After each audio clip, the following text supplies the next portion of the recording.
उपस्थित मध्य प्रदेश के पूर्व मुख्यमंत्री आदरणीय पिताजी कमलनाथ जी, मेरे छोटे भाई और यहाँ के स्थानीय विधायक नीलेश विके जी, पूर्व विधायक जतिन विके जी, विजय चौधरी जी, विश्वास कांबे जी, यहाँ मंच पर उपस्थित सभी कांग्रेस के नेतागण, अनिल भाई, यहाँ उपस्थित आदरणीय बुजुर्गों, माता और बहनों और मेरे नौजवान साथियों, बड़ी खुशी हुई आज आप सबके बीच में आकर। लंबे समय के बाद मैं मारूड आया हूं और कल ही मुझे कांग्रेस पार्टी ने छिंदवाड़ा संसदीय क्षेत्र से प्रत्याशी घोषित किया है। तो घोषणा के बाद मेरी पहली सभा मारूड में हो रही है और बहुत खुशी हो रही है आप सबके बीच में आकर। साथियों, सबसे पहले तो मैं आपको ये बताना चाहता हूं कि भारतीय जनता पार्टी ने पांडोरना के लोगों को ठगा है। कैसे ठगा? इन्होंने पांडोरना को जिला घोषित तो कर दिया, लेकिन अभी जो बजट पास हुआ है मध्य प्रदेश का, उसमें पांडोरना का नाम और निशान नहीं। केवल एक कलेक्टर और एसपी बिठाने से जिला नहीं बनता। सही बात है ना?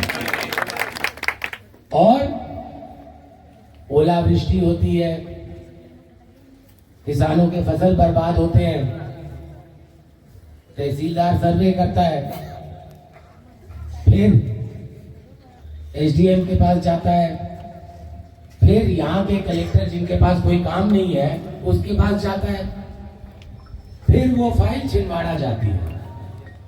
तो आपके साथ अन्याय हो रहा है या नहीं हो रहा? मैं पूछना चाहता हूं, आपने 30,000 करोड़ रुपए का बजट पास किया मध्य प्रदेश के लिए, पांडोरना जिला का जिक्र क्यों नहीं किया उसमें? आपने एक फूटी कौड़ी पांडोरना के लोगों को नहीं दिया। ये अन्याय भारतीय जनता पार्टी आपके साथ कर रही है। अगर आदिवासियों का भला किसी ने चाहा है तो केवल कांग्रेस पार्टी ने। आज मणिपुर से लेकर मध्य प्रदेश तक आप देख रहे हैं टीवी पर कि आदिवासियों पर किस प्रकार का अत्याचार हो रहा है। खुलेआम उनका कत्ल हो रहा है, महिलाओं के साथ बलात्कार हो रहा है। आज अगर हमारे आदिवासी भाई बहनों की जमीन सुरक्षित है तो वो केवल कांग्रेस पार्टी की देन है। स्वर्गीय इंदिरा गांधी जी ने वो कानून लाए जिससे आज हमारे आदिवासी भाई बहन थोड़ी बहुत खेती कर सके। आज एसटी एससी को आरक्षण मिलता है, ये भी कांग्रेस पार्टी की देन है। कांग्रेस पार्टी, इंदिरा गांधी जी ये कानून लाए थे कि हमारा पिछड़ा वर्ग, हमारे आदिवासी भाई बहन वंचित ना रहे। तो आज आपको जो आरक्षण मिल रहा है, आपकी जो जमीन सुरक्षित है, वो कांग्रेस पार्टी की देन है। यहाँ माताएं और बहनें बैठी हुई है। भारतीय जनता पार्टी ने विधानसभा चुनाव में आपको क्या कहा था कि हम चुनाव होने के बाद लाडली बहना योजना से आपको 3,000 रुपए महीने देंगे। कहा था ना? आज आपको 1100-1200 रुपए मिल रहे हैं।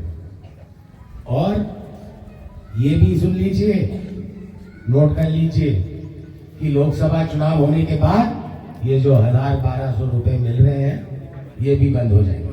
ये अपनी लाडली बहना को भूल जाएंगे। ये चिल्ला चिल्ला के कहते हैं कि गैस हम 450 रुपए में देंगे। कितने में गैस मिलता है आपको? 1200-1300। तो ये क्या कहते हैं इसे? आप टीवी देखते हैं, रेडियो सुनते हैं, अखबार पढ़ते हैं और क्या दिख रहा है आजकल? मोदी की गारंटी। सही बात है ना? अरे भाई, किस बात की गारंटी? मैं पूछना चाहता हूं, उन्होंने देश की जनता को वचन दिया था कि हर साल 2 करोड़ नौजवानों को वो रोजगार देंगे, दिया था ना? क्या वो मोदी जी इसकी गारंटी लेंगे? नहीं लेंगे। उन्होंने किसानों को गारंटी दी थी, वचन दिया था, गारंटी तो दूर की बात है, वचन दिया था कि 2022 में किसानों की आय दुगनी होगी। आज 2024 में किसानों की आय आधी हो गई है।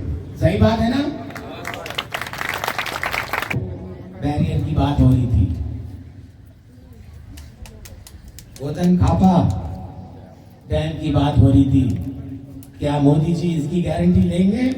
नहीं लेंगे, लेकिन कमलनाथ जी और नकुलनाथ इसकी गारंटी जरूर लेंगे। तो साथियों, लोकसभा चुनाव को केवल 4-5 हफ्ता, पानी का कितना स्कूल था, कम से कम ये बात तो बता देते। क्या सड़कें थी, मुझे यही मारूर में चल नहीं सकते थे, इतना इतना कीचड़ होता था। पर आप ने इतने साल के संबंध से मुझे अपना प्यार और विश्वास दिया।